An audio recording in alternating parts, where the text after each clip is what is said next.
Thanks, Dave, and me. Anyway, in this search for the fastest, we've come to the south of France, and behind me you can see the manufacturing base that is Socata, one of the most famous names in French aviation history. One of the most famous planes that they make is, of course, the TBM850, the claimed fastest turboprop single in the world. 320 knots maximum speed, 290 knot cruise, 31,000 foot ceiling. It's a very, very capable aircraft.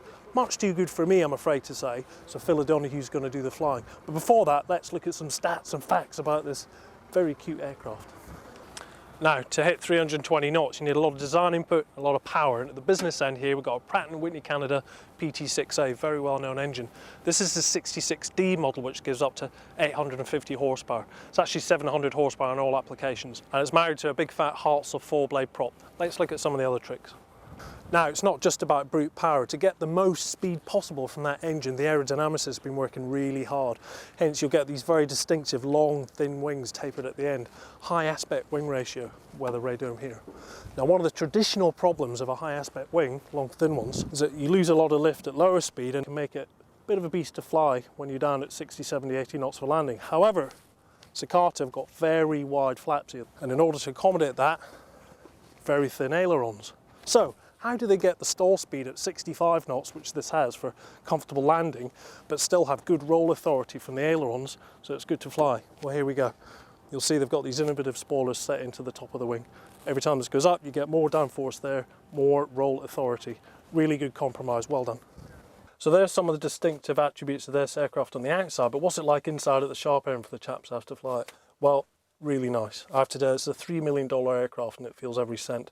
There's a real smell of leather and a feel of luxury limousine cars about it. In the back there's room for 4 people and 2 up front. The pilots get a whopping great big Garmin G1000 display, and it's all pressurised too, don't forget. So that's enough for the facts and stats. It's time for Phil to fly it.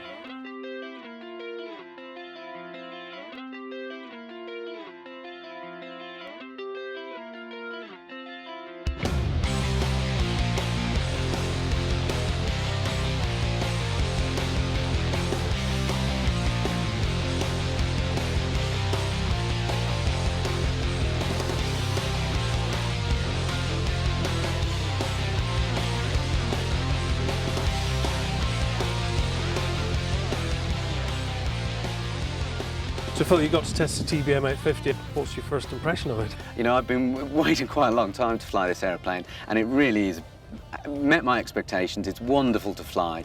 It really is remarkable in that you can have such a fast aeroplane at high level, but when you slow it down back in the circus, it is actually quite easy to fly. The general handling of the aeroplane is actually very easy. We flew around the circuit here at about 110, 115 knots, which is the same sort of speed you might fly in a Bonanza or even an Arrow, something like that. And it's also quite nimble on the ground. Taxiing, turning is very straightforward. At takeoff, the power is limited to 700 horsepower. The 850 is only available once you're airborne and the flaps are up, but that's plenty. The acceleration is very brisk, as you might imagine. There's a couple of things to watch for. There's a torque limit on takeoff. There's a very clear alarm from the Garmin if you get beyond that. Rotation is about 85 knots, and the airplane's very, very smooth, even on full power, 100% torque. The engine is very, very smooth, no real vibration, a real great turbine noise, of course, and then a very brisk rate of climb, perhaps 2,000 feet per minute, depending on your weight, once you get airborne.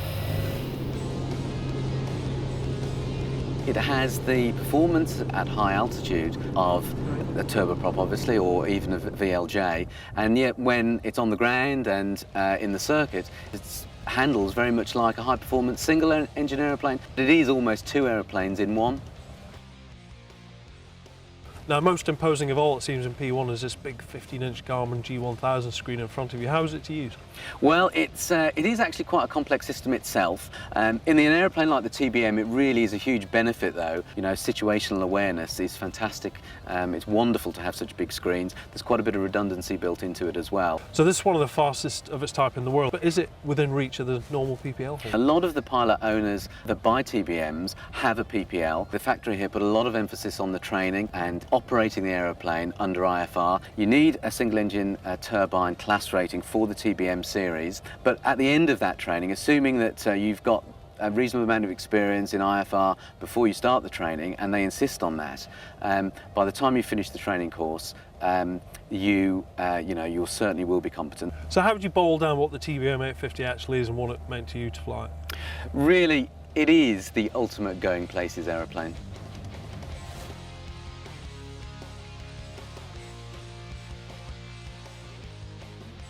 So that's the end of our day spent with the TBM850. I think I'm comfortable in saying that it's possibly Phil's new favourite aircraft. Certainly one of mine. I think the thing looks absolutely beautiful. It's really stylish here. It seems very suited to the south of France. A bit like me, of course, you'll be saying to yourself. So that's it from us here. Back to me in the studio.